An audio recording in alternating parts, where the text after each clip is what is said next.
So the funny thing is that in video production, when I'm doing editing, finding the opening for a video is like the easiest thing for me. But when it comes to the podcast, trying to find a way to start talking is actually my least favorite part of the podcast. Mainly because I'm the one who has to be talking to start out. I can't just like kick it off to you. So anyway, I guess this qualifies as the beginning of this podcast. Welcome back to the Strong Catholic Dad podcast. We actually just opened up a new Facebook group called Strong Catholic Dads and Moms.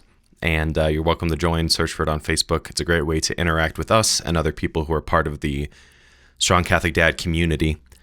One of the things that we want to use that group for is a place to kind of take ideas for what to discuss on the podcast. And our good friend Tony Kurzendorfer actually posted within a couple of days of the group opening and said that you gave him some parenting advice that he never forgot. That's right. I had forgotten that I had given him that advice. And so it kind of was one of those things that just like went into my way of doing things. And that advice was that we need to, as parents, praise in public and correct in private. And Tony said that really impacted him and that changed how he parented. And I think that for myself, I had a priest friend who once said that a good homilist is a good thief.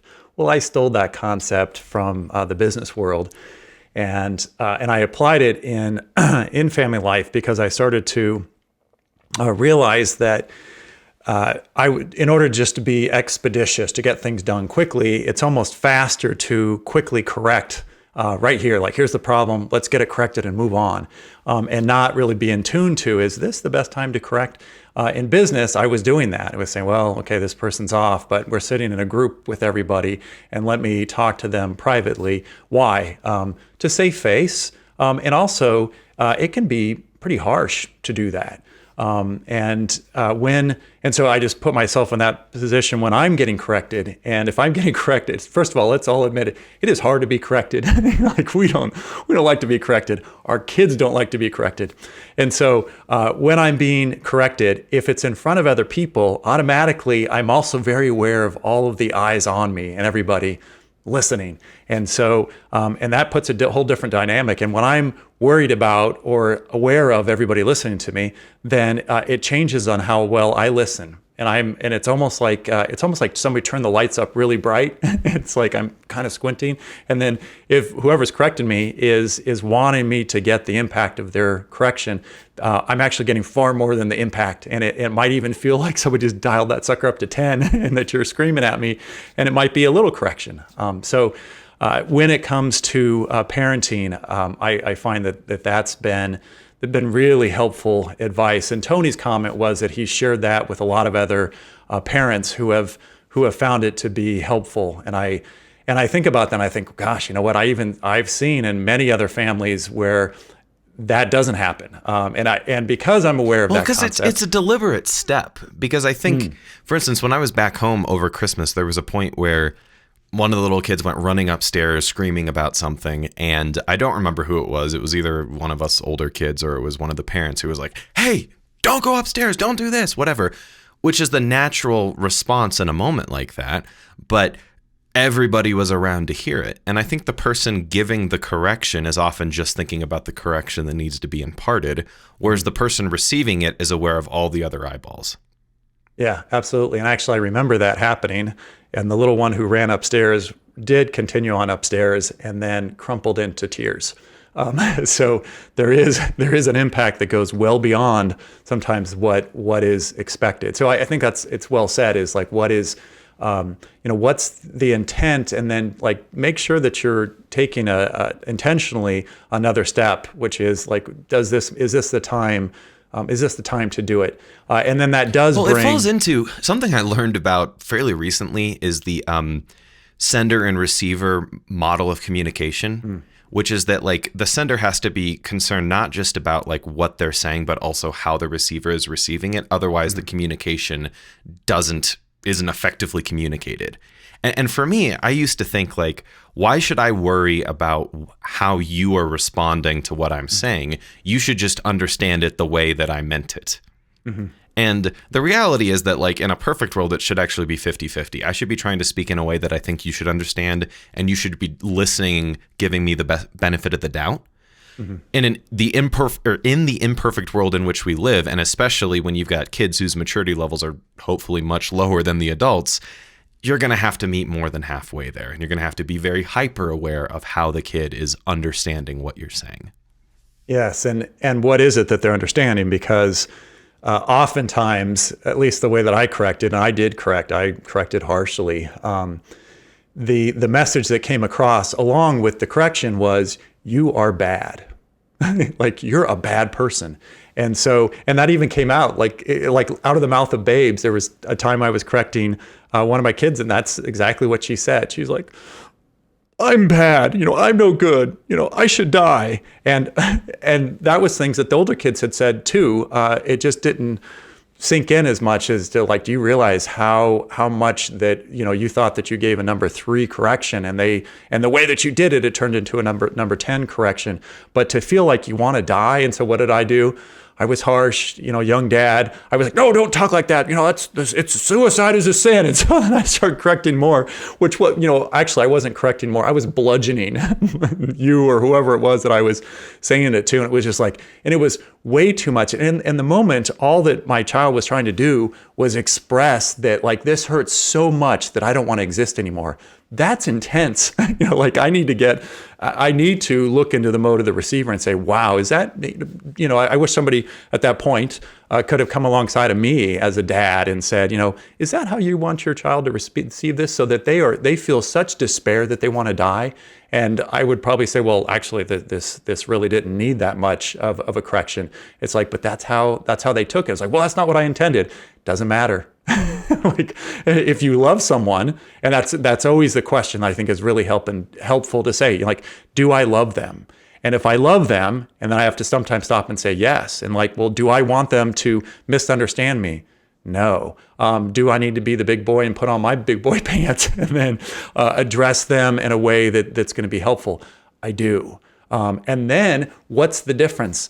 Because you can have the spoken message and then the received message, as you mentioned.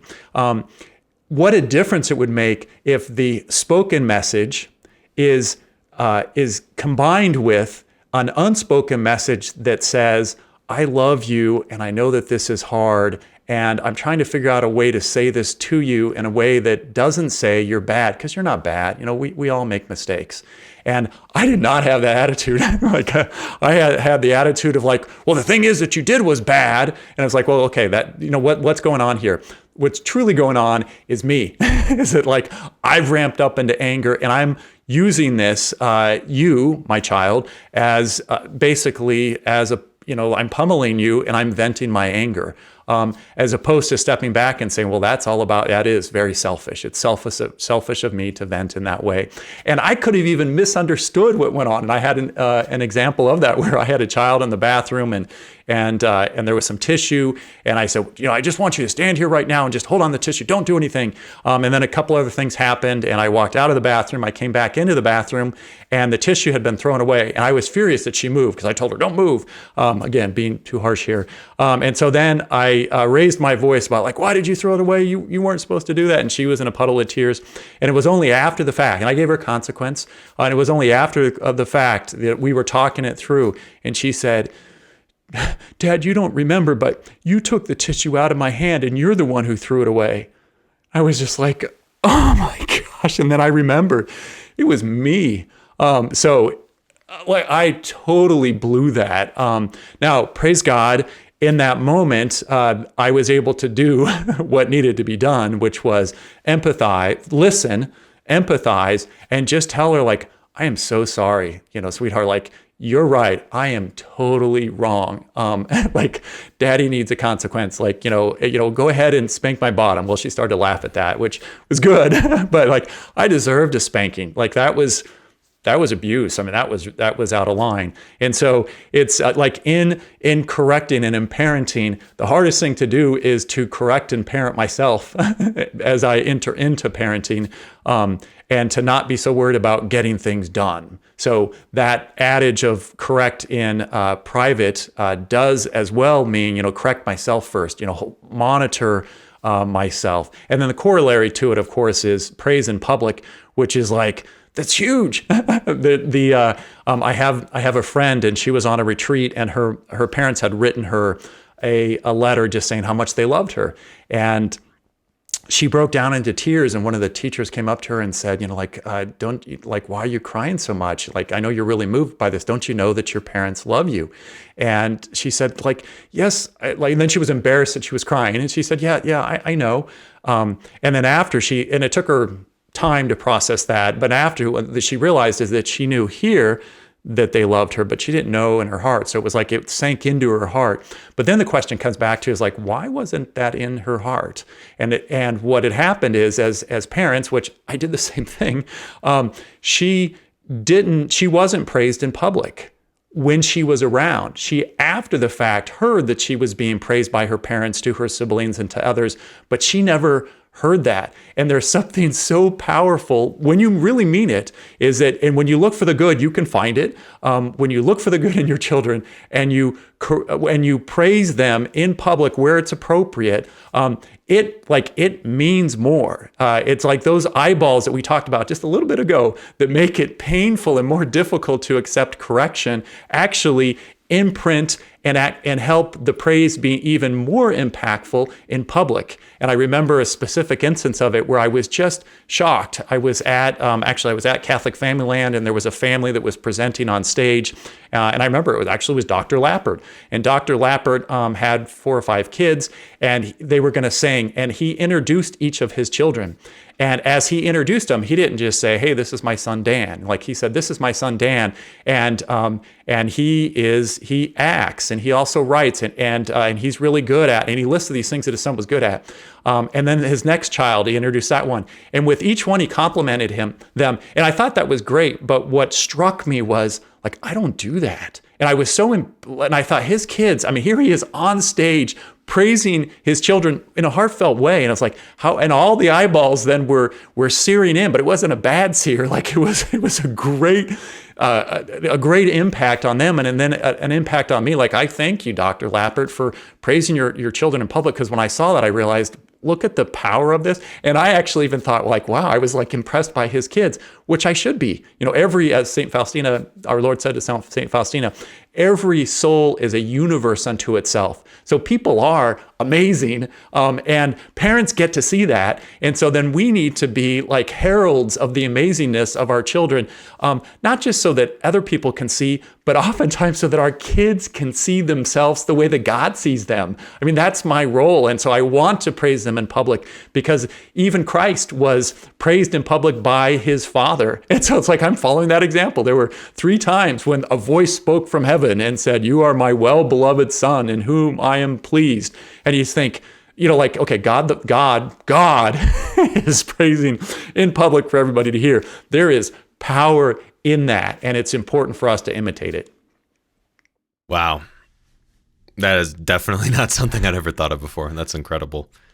I want to loop back to something here. We were talking about the kid running up the stairs and yelling, "Don't run up the stairs." And in this context of overly harsh parenting, how much of it is not so much the technique, but the underlying quote unquote offense?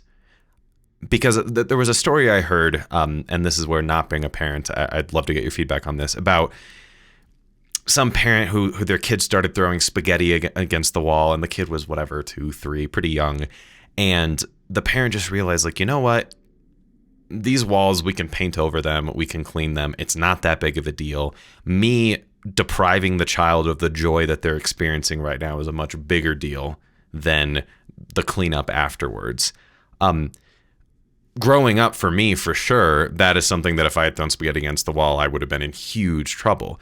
Do you think there's a place for kind of analyzing whether these different things that you're pushing back on need to be pushed back on in the first place?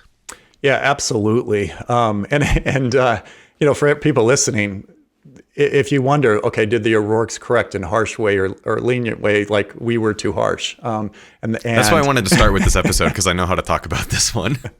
Which is whatever. Well, hopefully, it'll be fortunate for our listeners. I would say that let me back up and address what you're saying, but also back up when it comes to correcting in private. There is a time when it's appropriate to correct in public. And you have to discern it. So like it's not a hard and fast rule. So there may be a point, and I can think of a time, and I'm going to digress and we'll come back, but a story where I was corrected in public, and it was really hard to face until after the fact when I realized what was really happening. And so as a little boy, my dad had taken us all up fishing, and we were fishing up at Shaver Lake and above Fresno, California. And we were having a great time, and the lake water was low, and all of these fish were like right there. We could see them right off the shore. And so for little kids and dads, like it's great. And my mom was there.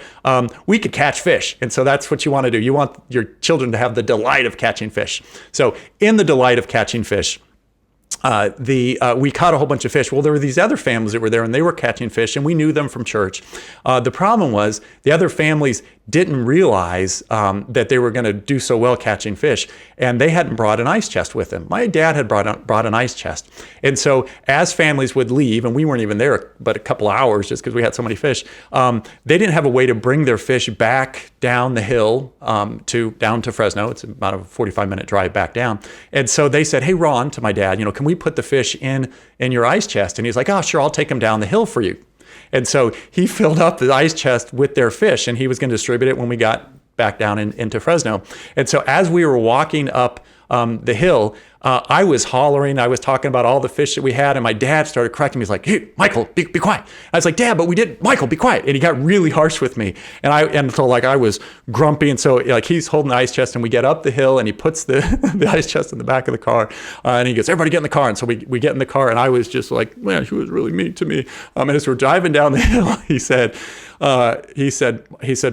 "Michael, the reason that I was telling you to be quiet is as we were walking up the hill, the game warden was walking down the hill, and it's an extra $100 per fish for the ones that you catch over the maximum. And even though I've got, you four boys who have just caught a lot of fish, we had far more. This would be several $100s, maybe couple $1,000 of penalties." And it made sense what we were doing. We were helping people, but it didn't matter. The rule says if you have them in your possession. So there's a situation where, it's not always a hard and fast rule, where it was really helpful for as a parent to be like, this correction needs to happen right now. And this is how we need to do it. And even being harsh, because I wasn't responding. And so like he had to be harsh to get my attention. So I just wanted to tell people, it's like the rules are great, but God has given you this wonderful thing. And it's like your free will and your heart to where you can listen and discern in a situation, what makes sense? Is this the best way to do it? And sometimes the rule you're going to change. You're going to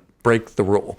Even Jesus was harsh. I mean, he threw people out of the temple with a cord, and he tossed tables. Like there's an appropriate time to take that up to a 10. Yes, and so then let's bring it back to spaghetti on the wall, which is a great example. Is there time to have spaghetti on the wall? I think it's okay at times to have spaghetti on the wall, but you have to discern that. If we're trying to get out the door quickly for some event, then right now is not the time to do artistic spaghetti against the wall. But I would say that there's probably far more opportunities for that. And I know for sure, as a dad, like I didn't like to get wet or have some kind of slop on me. And so Maria would joke about it, like little kids are messy. And they come up and they would give me a hug, and I'd be like, oh, and I'd almost I would reject the hug because I didn't want to get like peanut butter or whatever it was that they had all over them. I didn't want it on me. And Maria was always saying like, Michael, do you realize you didn't just reject the hug. They took that harshly as you rejected them. Is that what you wanted? I was like, yeah, but, here I'm acting like a little kid. I didn't want to be dirty. And she's like, it's the cost of love. And so I was like, okay, so I have to make that decision. So coming back to that, I think it's kind of freeing to use your heart, use your head, and say, is this a time where we're kind of going to break these rules and let them be messy? And we have some really fun, and I'm sure other parents have these too, really fun pictures of when the kids were messy. There was a time when Madeline was a little girl, and Madeline is now 22, graduated from college. But when she was 2, so 20 years ago, we were in the backyard and we were cleaning the deck. And there was a chair that we had put on the side, and there's this cute picture of her sitting on the chair that's laid on its side, and she's leaning back at it. And for her, in her imagination, she had a whole world that was happening, and because of stripping the deck and using water, there was mud all around. And so she was then taking the mud and she was drawing like on the chair and on her face, and she looked like Pigpen from the Peanut series. I mean, she just looked like a mess. And at the time, we just thought, well, we can when we're done spraying the deck, we can spray down Madeline. So let her go. She had a ball, and it's actually one of her favorite memories, and it's probably a memory as well because we took the picture and we think it's cute, and so it's available. So as a little, she looks back on that. But the message in there was that she was really enjoying herself, and the dirt actually was fine, and it, like we were able to clean her up after. So I think sometimes the allowing our kids to get into, and even ourselves, into the messiness of life really brings a lot of joy. And I think of how much fun and just relationship building that I shut down because when you guys came at me with a snowball or a water balloon, I was like, oh, and I would get harsh. Oh, I don't want to deal with that. It's like, well, why not? Because the deeper question is, there might be a reason not to deal with it right now, but the deeper question is, like, do you love? What's the loving thing to do in this moment? And can we really enjoy our relationship when we just start plastering each other with some snowballs? Because some of those are the funnest, the funnest memories. But we need the leeway to be able to do that. And I think it's helpful to really ask the question, why would this be inappropriate in context? Because what comes to mind with the spaghetti analogy, especially if the kid's 3 or 4, not 1 or 2, is that the answer is that it's going to take time to clean up. And if you choose to enjoy that moment with your kid, allow them to throw the spaghetti on the wall and do something like that because they're having an absolute blast, maybe depending on the age of the kid, it's appropriate to also have them participate to whatever degree they can in cleaning up, because you're letting them know why the rule exists. This makes me think of coming from a family of lots of kids. There were tons of dishes to do. And the way that in our house it all got divided up was that mom made dinner, but then one of the kids was assigned lunch dishes for the day and one of the kids was assigned dinner dishes for the day. And so I had one of each per week. And I remember asking, why do I have to do these dishes? There's so many more than I would have to do on my own. And the reason I got, to me, didn't really register on any level where I could tell you what it was. It felt like I was being told this is an equitable trade. And when I moved out and started doing my own dishes, I remember mom saying, you're going to move out and realize just how much we did for you. And you want to know something? She was dead wrong. I moved out and I had to do 1/10 of the dishes, cook 1/10 of the food, clean 1/10 of the everything. And everything that I had to clean was my own stuff that I'd left out. So I was like, well, this is my problem. I'm going to have to deal with it. So what you're saying about choosing to love, that would have been a great way to say, you know what, when you're on your own, it is going to be easier. But as a part of this family, you're participating in the love of the family, and in the service that comes from that. And you're going to have more responsibilities than the little kid. But everybody can participate in their own way. And so that's where I think taking some of these opportunities where the rule might say, don't throw spaghetti up against the wall. It's well, why? Because we're going to have to clean it. Okay, you can help with cleaning that. Right. Yeah. And I think that brings to mind actually even a story where I blew the rule. When I'm in my office, if we're doing a podcast and I'm in my office, or if I'm working on an article and writing something, I'll lock my office door and I'll close the blinds and put out a message do not disturb. And I just and that's the rule. And there's a reason for the rule. And it just happened actually yesterday that I had done that. And sure enough, my 7-year-old, who doesn't like to follow the rules, came and she opened the door actually I hadn't locked it, but was shut. She opened the door anyways, and I was really harsh towards her. And I was pushing to finish this article. And so she opened up, she's like, Dad, and I said, what? It's like, and what's that say? Like, you're annoying me, you're bad. I mean, I just said what? That's all I said. No. I said what with a lot behind it, with a slap behind it. And almost as if I had slapped her, she kind of put her head down and she said, well, I just want to know if you wanted me to ask someone to make a sandwich for you for lunch. Then she looked up at me. And at the time, part of the reason I was wanting to get done is because I was really hungry and I wanted to go and get some lunch. And I thought, well, I'll just finish this article, then I'll go and get my lunch. And I looked at her and I melted. I thought, boy, here she is coming to do a good thing for me. And I'm being harsh in response to her. And so I said, you know what, Vivian? I said, thank you so much for thinking of me. And I am sorry I was harsh towards you. Please do, when the door's shut, I'd prefer for you not to come in, but thanks for thinking of me. And yes, I'd like a sandwich. She got a big smile. She ran out of my office and I got a big smile because I'm like, I am hungry. So I'm delighted with that. But that comes back to this, making an intentional decision. Am I going to, I need to, in every situation, love. And one of the saints said, you need to look at every time when there's an interruption.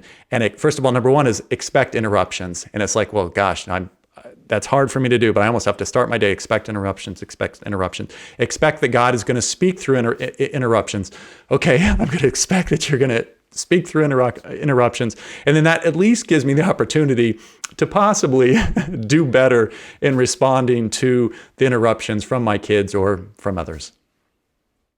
And the really cool thing is that you're training them to have a nuanced understanding of why rules exist in the first place. They're not blindly following them for fear that they're going to get in trouble if they don't. They kind of understand, no, everything that I can get in trouble for, there's a reason for that. And when you train your kids like that, the way that impacts the way they look at the rest of their lives. When they see all of these rules around them and they see these perceived rules. Think of how many people have changed the world because they questioned the rules. And not necessarily the moral rules, but just even societal norms, this is the way we do things, Mm-hmm. If you're training your children to see these as guidelines for more harmonious living or for there's a reason behind everything, then they're going to search for that. And there are going to be times where your kids are going to find things that they don't understand what the reason behind it is. And they're going to actually be able to push for growth in that area. Yeah. I think that there's really good examples of that. Maria likes to bring up the story of the family every year that they would get their turkey ready. And as they were getting it ready, they would put it on the pan, they would stuff it, and then they would cut off both ends of the turkey and they'd put it in the oven. And this had gone on for over a decade. And then at one point, a new person in the family said, why do you cut off the end of the turkey? And the people said, well, that's just how we were taught to do it. We don't know. And they eventually got a hold of grandma and said, why do we cut off the end of the turkey? And the reason why is because the grandma's oven was too small. And they'd always have to cut off the end of the turkey with her oven to get it to fit. And so here's just a way of doing things that got questioned. And there was when you understood why the rule was there, then it changed the dynamic. We can do this differently. And I think there's even a clear spiritual message in that. In the Jewish faith, there's a prohibition against drinking blood. And so when Christ came out and said, if you don't eat my body and drink my blood, you don't have life within you. So following the rules, then that's totally offensive and it goes against God. But then if you look at it deeper, you realize, wow, there's something different about God's blood. And so in that case, you break the rule and it's okay to drink his blood. So again, I think that what I heard about that from a symbolic level was that back, especially in those times, drinking the blood of your enemy was like taking their power and putting it inside of you. And so pagans would literally eat the heart of their enemies who they had just destroyed so that they could have their strength within inside them. And so when the apostles had their first communion, that was the first time they had ever had the blood of any other being inside of them. And it was the divine, body and blood of Christ who was right there. Yeah, that's a great point. I think that gets to the point is that with every rule, rules are important and rules are helpful, but we always need to know the reason behind them so that we can get the wisdom from the rule, but not be tripped up in the specifics if the specifics really don't apply in a certain situation. That's all we have time for today. If you like what you've heard on the podcast, please subscribe, leave a 5-star review, and encourage your friends and family to do the same. If you want to support the work of Strong Catholic Dad, you can become a monthly sponsor for as little as $5 a month. I quit my job back in 2018 to found Strong Catholic Dad, and as of right now, it's not enough to pay the bills. So anything that you can do is appreciated. Until next time, be strong in faith, strong in hope, and strong in love. God bless.